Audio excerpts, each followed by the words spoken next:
Hi, everyone. Welcome to our LinkedIn Live on returning responsibility.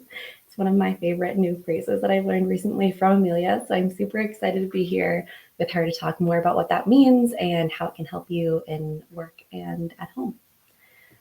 I will give you a little bio of Amelia in case you haven't met her before. She is an executive coach and founder of the Executive Mom Membership Program, empowering women to elevate their leadership abilities at work and at home. Her individualized coaching, team support, and leadership community provides mothers in senior positions with tailored solutions to reclaim their time and energy, which we all need, enhance team performance, and deepen family connections. In the last 15 years, Amelia has coached senior leaders in Fortune 500 companies, founders, entrepreneurs, medical professionals, lawyers, and creatives, and has resulted in significant financial gains for their organizations. She began her career as an art administrator at Christie's, which I'm really curious about, before moving to HBO. And in 2009, she's been doing this for a long time, she launched her coaching practice and joined Bravanti's executive coach cadre in 2014. She also holds a master's in organizational change and lives in San Diego, where I recently got to meet her in person with her husband and her two children. Thanks so much for being here, Amelia. Thank you, Ashley. It was my pleasure to speak with you both live and in person. It's awesome. Yeah. Well, I know I just gave a little bit of an intro for you, but I would love to hear a little bit of your story and how you got here today. Yes. So I learned about coaching when I was kind of new into my corporate career, but in that phase of like, I'm trying to find what I ultimately want to do. And I was working at HBO in the human resources field of business continuity management. And these coaches came into HBO and presented this amazing workshop. And I said, that's it. That is what I want to do. And I went to coaching school at night. I remember putting all of the coaching certification on my credit card and rationing my money so I could pay for it. And I started my coaching business almost immediately while I was still working full time and getting my master's. So then fast forward to 2009 when I met my husband, launched my business, and moved from New York City to Chicago at the same time.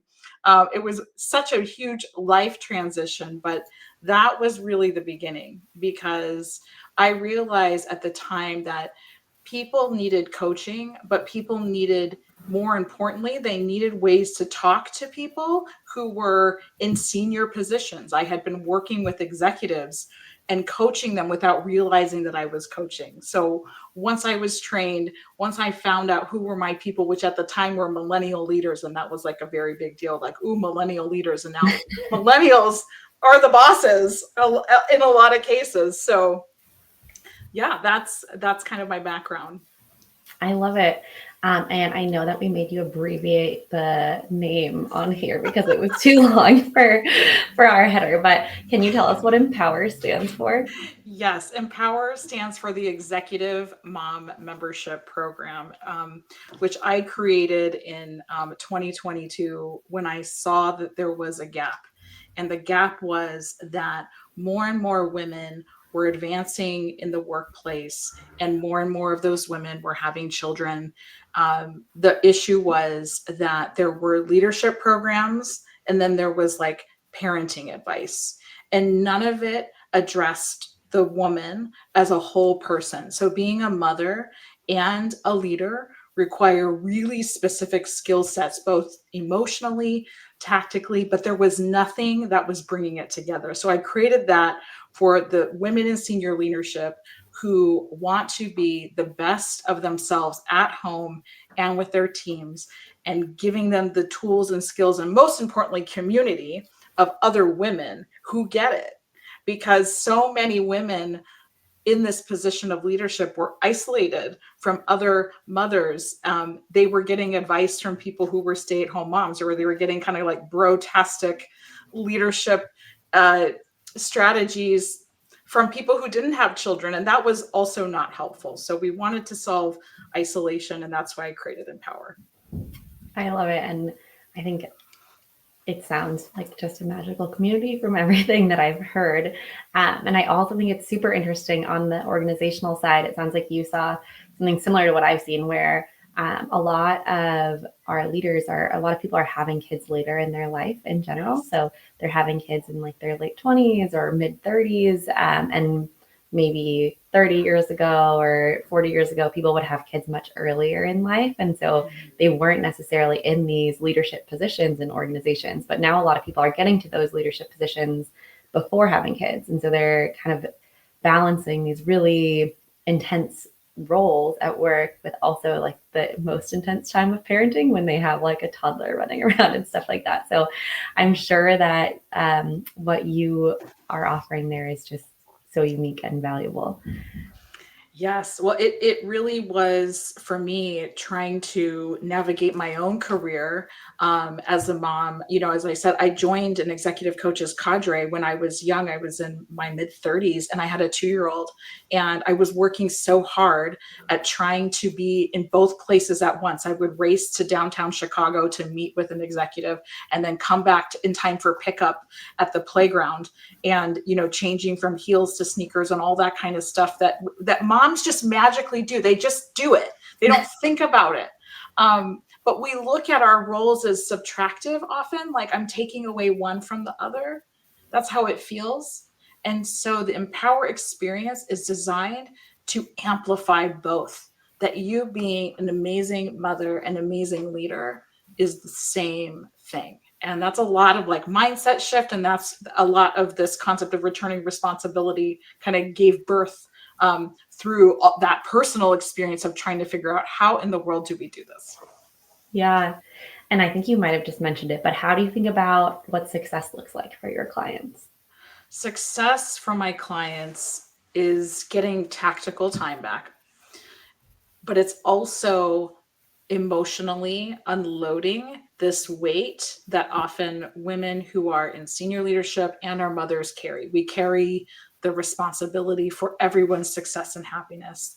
And so when I can return that, not only tactically, but emotionally, that's a huge success, because what happens in that case, when I actually give the responsibility back to those who own it, like my children, like certain members of my team, then they can thrive. And so the ripple effect of success is not just me. We don't exist in a vacuum. Those people around me actually start to step in to more contribution to their capacity development, to things that they can do. I love it. I love this phrase, returning responsibility. What does it actually mean? What's the kind of the act of returning responsibility look like? Yeah.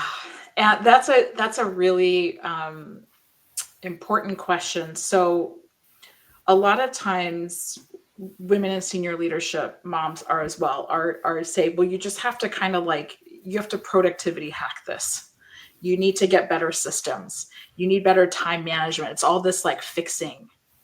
And in fact, what a lot of these women have done is that they have taken on more than their share of what belongs to them. There's so many statistics about women who are working full time, doing more than 50% of the household management. They're doing incredible amounts of emotional lifting with their children. And also in the workplace, we find women doing what, you know, is sometimes termed as non-value added work.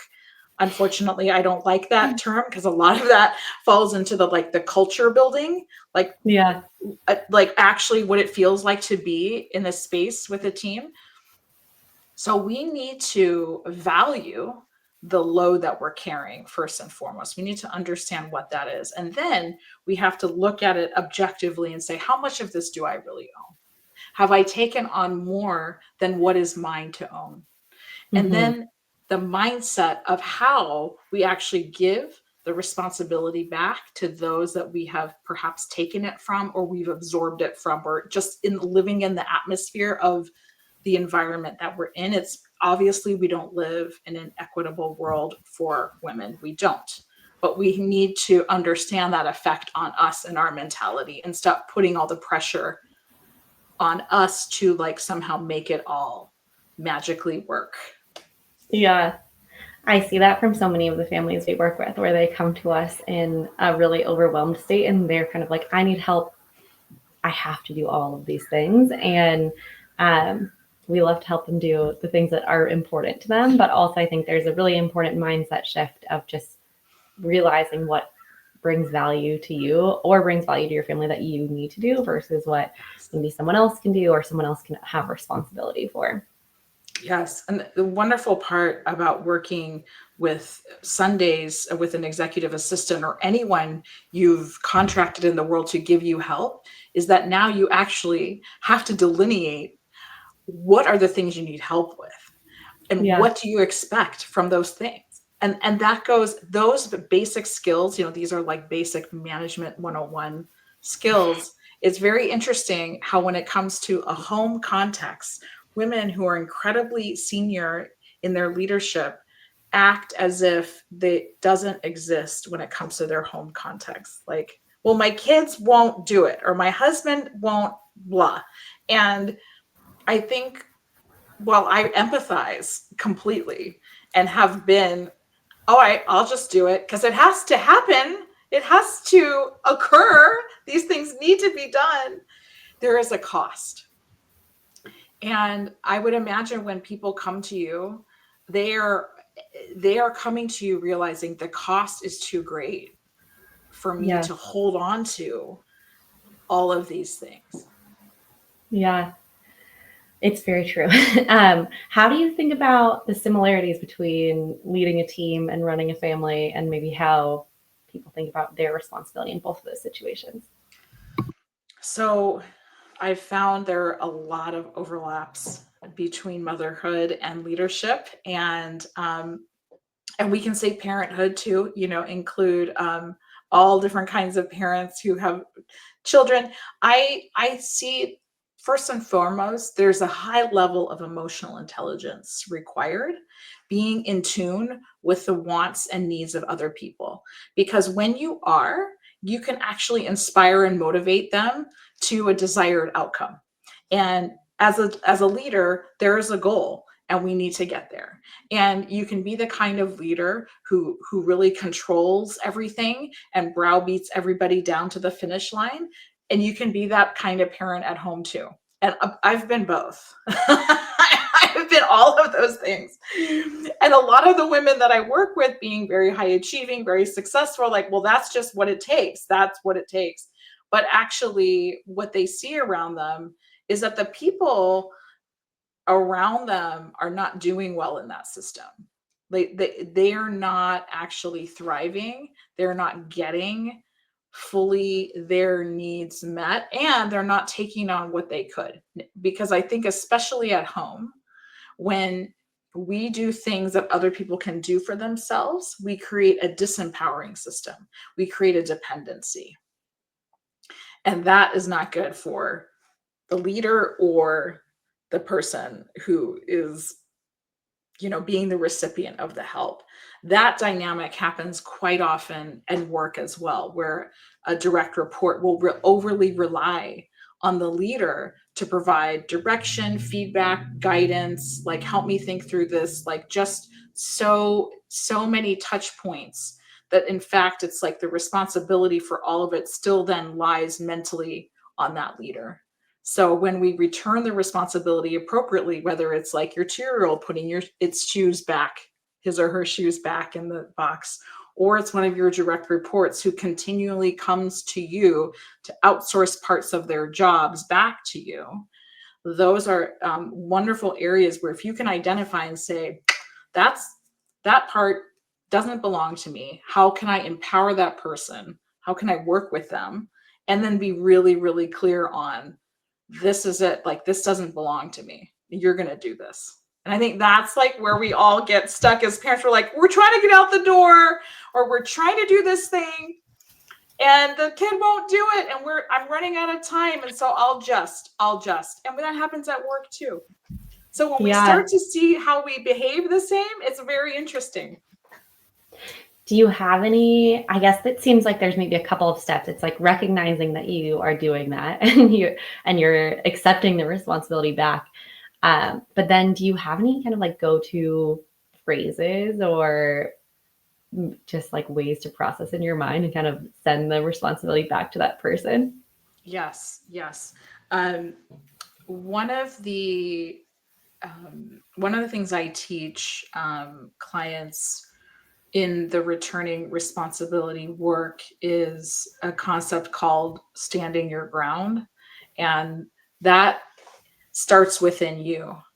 And you, in your mindset, have to say to yourself, I'm returning this to the sender.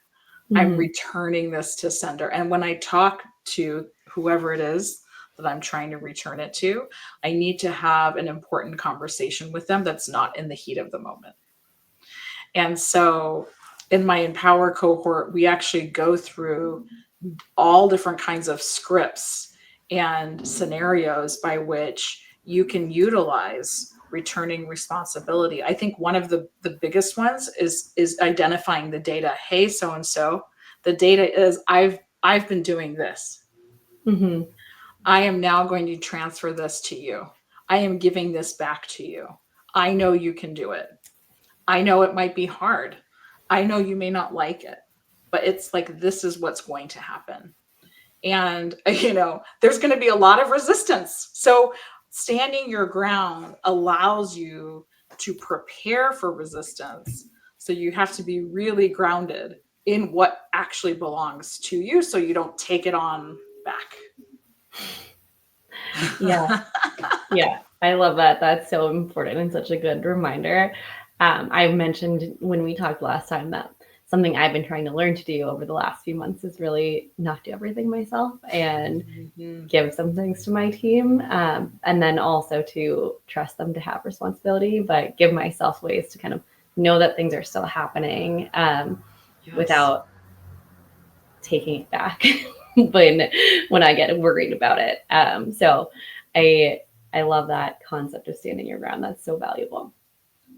It's not easy to do, and it requires support, and the support of others who are going through the same thing, as well as someone who's like believes in your ability to do it. A lot of us, I think, had to figure things out on our own, and we were kind of thrown into the water and like figure it out, and you figure it out and you do it. And so we became those kind of women who are like, well, I'll just own it, I'll just do it. And we became so successful by owning everything and doing everything. And that success creates a detriment. It actually can create a detriment to those around us. And it's so funny because we care and want those people to do well. And in order for them to do well, our concept of our role has to shift. Yeah, I haven't actually read this book, but I love the title. What got you here won't get you there, and Yes. I feel like it's such an important shift as people um, enter kind of leadership roles, but also probably enter parenthood and start to see so many more responsibilities come their way there too. Yeah. Yeah. There are so many responsibilities for caregiving. And I think especially one transition that was very hard for me as a mother was that I couldn't make everything bad go away. Hmm. I couldn't take my kids' struggles. And I did. I felt that they were mine, that I emotionally wore them. And as I started to go deeper into this concept of releasing and returning responsibility on the emotional, and some people would say like energetic level, I realized that by holding it, I wasn't allowing those around me to learn the lessons that they needed to learn. And that was really, really hard. Like I'm going to excruciatingly hard. So if Yeah. that's what you're experiencing right now, just know that I'm with you on that. And that doesn't just happen overnight. But when it can, and you can have intention and process, it can be very, very um, reinvigorating. Yeah. I think you mentioned a couple places where it's common that people struggle. So maybe this Yeah. like especially ownership over hard things, and also like time sensitive things where you're really in a hurry. Are there other places that you see are tend to be really difficult for people to start to return responsibility? Um, I think that the hardest ones relate to identity. And this was something actually you actually brought up in our conversation a few days ago, was that when I associate certain responsibilities and tasks with my identity as what is a good boss or a good mom or a good person, these particular tasks feel very weighty and very hard to delegate. They're hard Mhm. to give ownership to others. But they're, in fact, a lot of times they're the ones that we, because we're so attached to them, they're the ones that we might be holding back or blocking from its full potential. Yeah, um, I totally agree. I think we see a lot of these tasks that people tie to their identity and or think like must be their responsibility because that's what it means to be a good mom. That Yeah. are some of the hardest to delegate. But often, if you can consciously say like, I think this is what it means, like if you're tying it to that, then it also is like probably something you don't enjoy doing that much because it's not something that you're doing because it brings like light to your day. And Yes. so I think those So ones are true. sometimes the most valuable to hand off if you can do them in kind of a systematized way. Um, how what do you suggest for someone who's kind of just getting started at this, of ways to start creating ownership within their team or family or even working with an EA? So I would, and this is what I start off with every client doing. I look at it, a particular aspect of their life. It could be work related stuff with their team, or it could be family life at home. Um, but if you make a quick T chart on a paper and just draw a line up and down the middle and put yours, start writing down what are the top biggest, most heavy responsibilities that I carry right now. And that can be a person, that could be an emotion for somebody, that could be a that's not like a to-do list, but it's actually like this belongs to me and I own it. And as you're making that kind of list, look at it really objectively and say to yourself, how much of this do I own?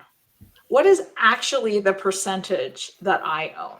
So in the case if you're raising your children with a partner, it might be like a 50%. Like I feel like I own 50% and they own 50%. However, I need to then be very honest and say, what is the feeling of ownership that I'm currently creating? And for many women I work with, that's like 100%, 100%. They carry it 100%. Mm-hmm. And they look at that and they're like, all right, that's obviously unsustainable for me to feel that is mine. It's all mine. So Yeah. I would say that's a really good starting point. And if once you see one, even just start with one task. And someone popped up in the chat, like it feels like you own a lot. That's right. It doesn't have to feel that way, but I know exactly what you're going through. If you can look at that logistically and say, okay, what percentage of that? What does it look like to give back 10%? If it is 100%, what would that look like on a day-to-day basis? Or if it's like an emotion, if I'm owning something that doesn't belong to me, what would I feel and experience on a day-to-day if I started to return that? Yeah.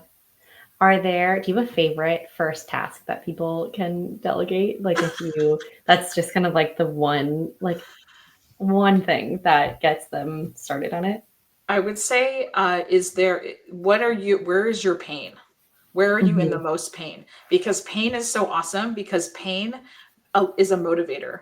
I look at the thing that's causing me the most pain and I say, where is it with that particular thing that I can create some ownership? I would say, um, I have seen and experienced with myself and the women I coach that working with their kids is a wonderful, it's very rewarding, and it's very painful. And it's rewarding because it's so painful. But if you start to ground into, this is actually not mine, this is yours, and Hmm. you feel and believe that, even a little 10%, I'm telling you, those kids are so attuned to parents' energy. They start to realize, oh, yeah, I am going to have to do this thing. This thing belongs to me. And the younger, the better. If you can start younger, that's great. Little tiny things make Yeah. such a big difference. I was reading about the idea of teaching kids to like notice that things need to get done. So, like for example, realizing that like you when we run out of toilet paper, like you need a new toilet paper roll. Where does that come from? Or like how does the toilet paper even get into the bathroom? Like noticing kind of these little things that a lot of times parents are doing silently in the background, and then using that as a way to get kids to recognize that they can actually pick up some of that responsibility too. Yes, absolutely. We in our family, we created like a big long list of all the things that happen every night, just for dinner cleanup. It's really like a dinner cleanup list, you know? And then we added a few extra things on there. But we sat down and we had a meeting. This is part of my process, which I call like align with aspiration. It's like, guys, do we want to have like a messy house with crumbs everywhere and you feel embarrassed when your friends come over because there's like nobody cleaned up? No, we don't want that. So what do we want? And they were like, the toilet needs to be cleaned. I was like, really? For real? The toilet too? Like, okay, that wasn't on my original list, but they brought it up. So it got put on the daily list. And so now we have a clean toilet, because they all want to be part of that. I love it. Um, I Kristen just said a cool quote, which was, I think, a fun example of asking her. She said, I asked my 5-year-old to come to the food store with me just for him to see that I actually have to go out and buy the food that he likes to eat. Oh, that's Um, so good. and yeah, just such a great example of helping to kind of recognize the whole process that it takes for all of us to live these charmed lives that we get to live.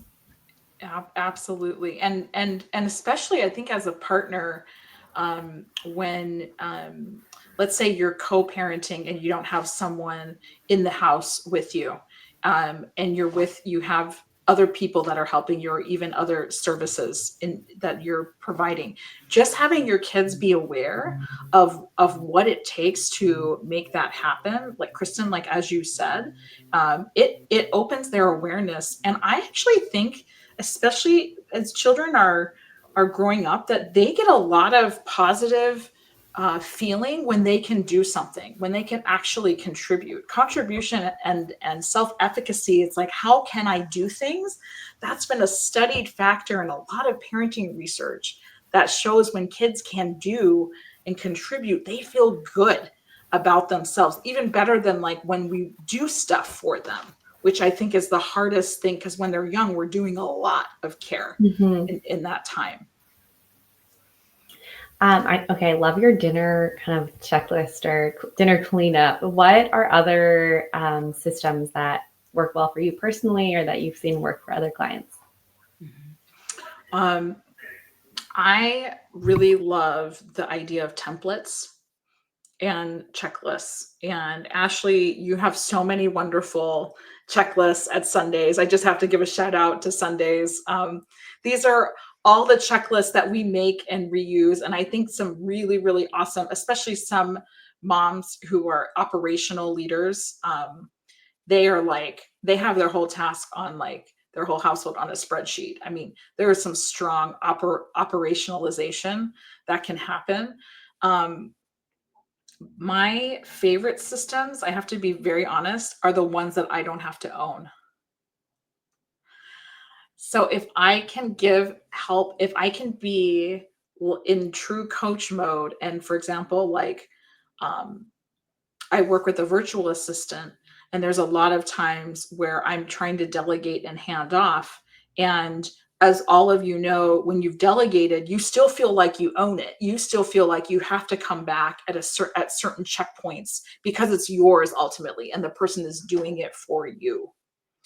And so, one system that I've created to really help with ownership versus delegation um, is called I've called it the returning responsibility matrix, and it's a step by step process of actually getting someone from the point of, okay, I'm giving you and telling you it's yours, to you own it, and I don't actually even need to know about it until certain checkpoints that I decide with you. And I would love to share the link to that. If you're interested in that system, um, you are more than welcome to get a copy of it. And I actually, let's see, we can put that in the chat later, I think, if I can't pump it in there right now. Yeah, we can. I don't think this comment thing will let us actually share it back to LinkedIn. Oh, okay. We'll drop it in a little bit, but I think Sounds that good. that's so useful, Amelia. And I think also having kind of like the why behind why we're doing these things makes it stick a little bit more too. For sure. There's a lot of preparation that goes into actually returning responsibility in an effective way. What I've seen is people get really excited and they're like, I'm about to like return all of this to everyone. Like, bam, here you go. And then they come back and they're like, Amelia, this my life is in a little bit of a turmoil. And so I ask, like, did you prepare? Did you align with them before you did that? Did you create that? No, I didn't. I just got so, and we all feel that way, right? We're just like, take it, like I'm over it. And I think Yeah. that's the time where we need to get like, we might need to get some help, like an executive assistant to help us, or we might need to think about how important is this to me? Yeah, I had an example of that recently where I have someone who I've until this point have done all of our like sales myself, and then recently have been bringing on someone who's helping a little bit, which I'm super excited for. But I noticed that as I started ramping her up, I started liking it less. I was like, oh my gosh, I'm so ready to be done with this. And like I don't want to do any more. I like want her to do all of it. But like she's obviously learning and ramping up on that. And so it's not really fair for me to be like, okay, now you totally own it. Like we need to have more of a gradual process. But Yes. I think that it's super interesting where you want to kind of, once you decide that you're going to hand something off, you're like, I'm just going to toss it over there. It's done. But that's actually where some of the harder work is, because you have to then systematize the things that you are doing and make it so that someone else can pick it up and especially, yeah, doesn't have to start it from scratch. You already know how it should work. Yes. And creating one system that I think is so useful and anyone can implement in any way is like opening a feedback loop with that person. Yeah. And you can open a loop with an employee, you can open it with a family member. It's all about your energy and intention. So when you actually ask for, you make a request, because we really can't like force people to do things. We can, but then a short Not term, for very long. Yeah. not for very long. It's like a short term strategy.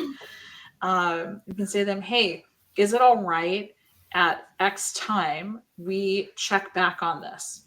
And so I can see how things are going. And also you can come back to me and let me know what you're learning about it. Because if it's ownership, it's no longer mine, because you're Mm-hmm. not reporting to me on it. And I think that's what it's very different when in a work environment, we have performance outcomes, we have job expectations, we have all that kind of a thing. But when people are thriving, they own their job, they know what to do. When you're trying to create more ownership, just like you said, Ashley, like we need to create safety for people to come back. And we need to create safety for them to expect that we will have feedback. We are going to talk about it. I am going to ask for it. I am going to look for, like simple things, but we often don't set that up for ourselves. And that's a lot of when I coach executives with their team members is on, can we create these loops in advance so that people don't feel, they feel a certain way when we're coming very, immediately. Where is this thing? Why isn't it done? Here's the Hmm. feedback. And there's absolutely like a time and place for that. Like I'm definitely, we have to sometimes have that space, but most of the time when we're trying to create ownership, that's not a winning strategy. Yeah. How long do you suggest waiting to start giving feedback or create those loops? Ooh, that's a really great question. You know, if it's something new, I would say the sooner the better, like the closer in.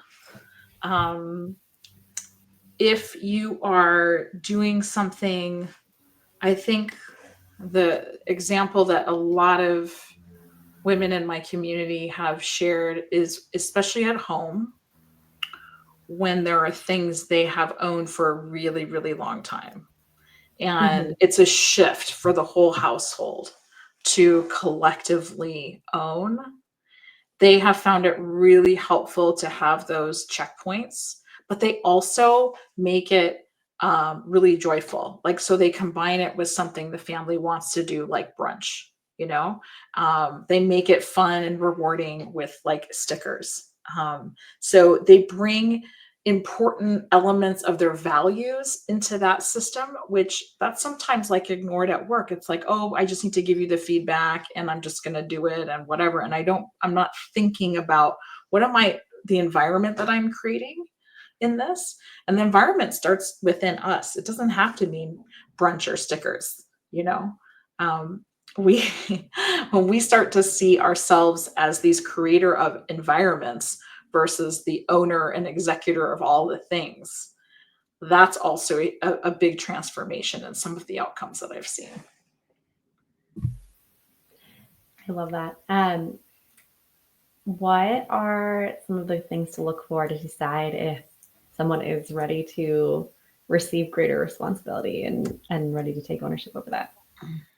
I would say, um, and this is going to sound funny, but people who are disengaged and complaining. That is not what I expected you to say. I think that often our greatest resistors are people who are looking to try to get on the same page and contribute together. So when it comes to people who seem like everything is a problem and they're not interested in doing anything, those aspirational conversations become really, really important.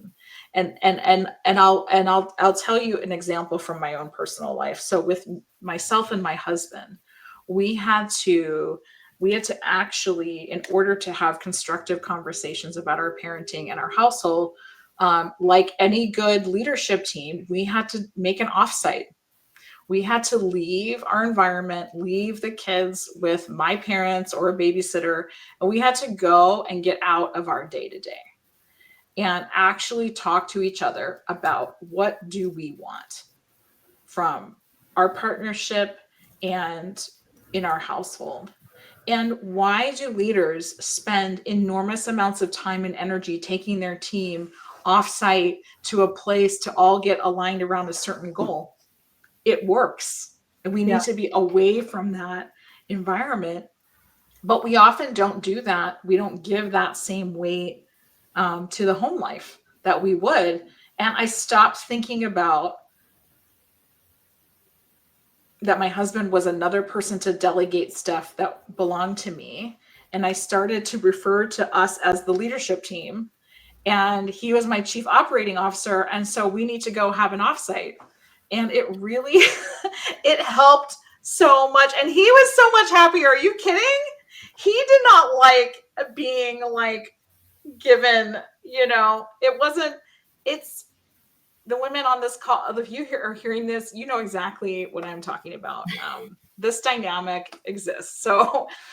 Um, so that's how I would approach when those people who are resisting you a lot might just need that extra time and consideration to get onto the same page. And then once they are, it's amazing. It's incredible. So that's not necessarily for every situation, but I've seen that over and over and over, that when that person feels like they can contribute, they are much happier and more engaged and fulfilled. I don't know if anyone's seen examples of like when someone got a responsibility, they suddenly like stepped up to the task and they were like there for it. I love that.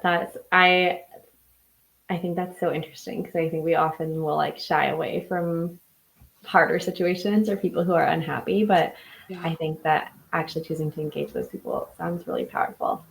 Um, okay, I know that we talked about a couple of things that we're going to share shortly. We talked about the returning responsibility matrix, and I loved the little exercise you shared about just like quickly jotting down what you're responsible for and really thinking about, do I need to be responsible for this?